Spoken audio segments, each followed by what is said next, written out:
রাজধানীর ঢাকায় অনুষ্ঠিত হল বাংলাদেশ সেক্রেটারিয়েট জার্নালিস্ট অ্যাসোসিয়েশন জেপসের আলোচনা সভা ও ইফতার মাহফিল।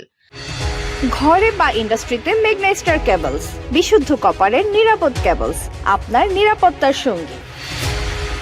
বুধবার ৪ মার্চ পল্টনের হোটেল এশিয়া অ্যান্ড রিসোর্টসে আয়োজিত এই অনুষ্ঠানে অংশ নেন সংগঠনের নেতৃবৃন্দ ও বিভিন্ন রাজনৈতিক, সামাজিক ও পেশাজীবী সংগঠনের প্রতিনিধিরা।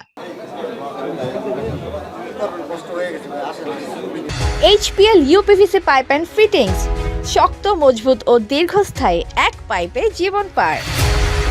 সভাপতির বক্তব্যে জেপস সভাপতি রিয়াজুর রহমান রিয়াজ বলেন, গত ১৫ বছরে গণমাধ্যমের ভূমিকা নিয়ে আত্মসমালোচনার প্রয়োজন রয়েছে।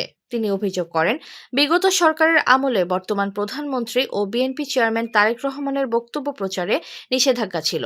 আমরা আমাদের সত্য ঘটনা আমরা প্রকাশ করতে পারিনি। আমরা মনে করি বর্তমান সরকার আমাদের সেই আশার প্রতিফলন ঘটাবে, সেটাই প্রত্যাশা করছি।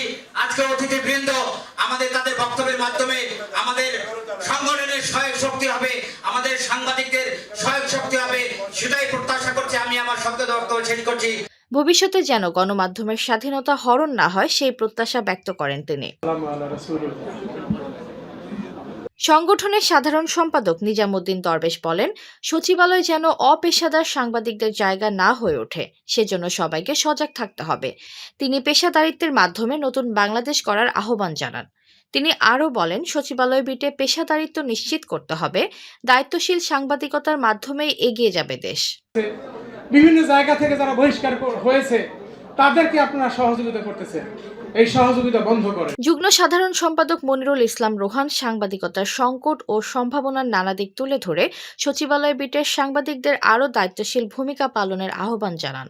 দপ্তর সম্পাদক আহসান কামরুল বলেন, সচিবালয়কে পেশাদারিত্বে ফিরিয়ে আনতে সম্মিলিত উদ্যোগ প্রয়োজন।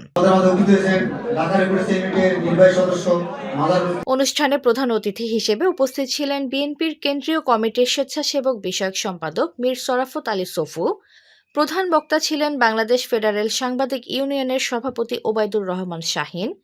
বিশেষ অতিথি হিসেবে উপস্থিত ছিলেন বিএনপির কেন্দ্রীয় নির্বাহী কমিটির সদস্য খান রবিউল ইসলাম রবি, ছাত্রদলের সাবেক সাধারণ সম্পাদক সাইফ মোহাম্মদ জুয়েল, বাংলাদেশ চলচ্চিত্র প্রদর্শক সমিতির সভাপতি আওলাদ হোসেন উজ্জ্বল, শ্রমিক দলের সহসভাপতি আবুল কালাম আজাদ, ঢাকা সাংবাদিক ইউনিয়নের কোষাধ্যক্ষ খন্দকার আলমগীর হোসেন ও দপ্তর সম্পাদক ইকবাল মজুমদার তৌহিদ, ঢাকা রিপোর্টার্স ইউনিটি এর দপ্তর সম্পাদক রাশিম মোল্লা, ডিউজের নির্বাহী সদস্য রাজু আহমেদ সহ সাংবাদিক নেতৃবৃন্দ উপস্থিত ছিলেন।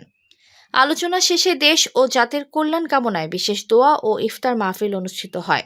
পেশাদার সাংবাদিকতার মাধ্যমে গণমাধ্যমের স্বাধীনতা ও সচিবালয় বিটের মর্যাদা রক্ষার প্রত্যয় ব্যক্ত করেন বক্তারা। তামান্না ইসলাম তন্নি, নিউজ 24 বিডি।